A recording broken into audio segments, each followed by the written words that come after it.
Says just released another video of a captured journalist. Hello, my name is John Cantley. I'm a British journalist who used to work for some of the bigger newspapers and magazines in the UK. Cantley, who was captured 2 years ago in Syria, says he's going to show, in his words, the truth. And at the end of the video suggests that he'll be in other videos to come. Well, today it's the Senate's turn to vote on the president's plan to arm Syrian rebels against ISIS. Now, this comes after the Senate heard from protesters and Secretary of State John Kerry. He was asked about the possibility of any country, including the United States, putting boots on the ground.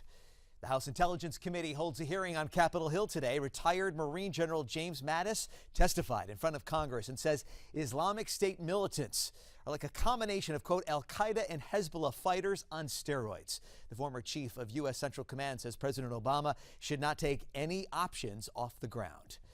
And at intelligence conferences in Washington today, U.S. Director of National Intelligence James Clapper raised the specter of another terror group called the Khorasan Group.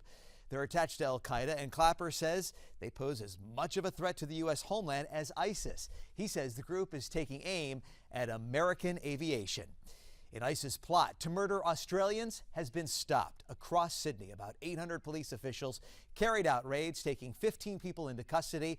Australia's Prime Minister says the orders came from a senior member of ISIS who wanted his followers to behead people at random and take video of the executions.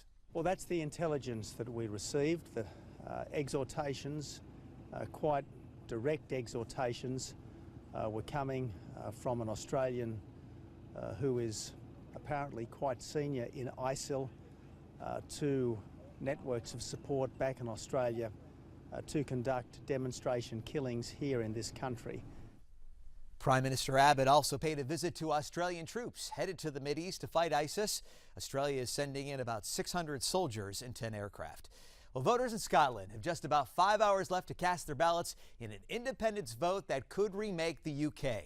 Polls say it is still too close to call on whether Scots will vote to stay or secede. As the manhunt continues for the sniper accused of killing a Pennsylvania State Police trooper, that trooper will be laid to rest today. Police say Eric Freen shot and killed Corporal Brian Dixon outside a police barracks last week and critically wounded another trooper. At the viewing for Dixon, crowds stretched around the block. Pennsylvania's Governor Tom Corbett plans to attend today's service in Scranton. More news coming up in a half hour right here on Newsmax.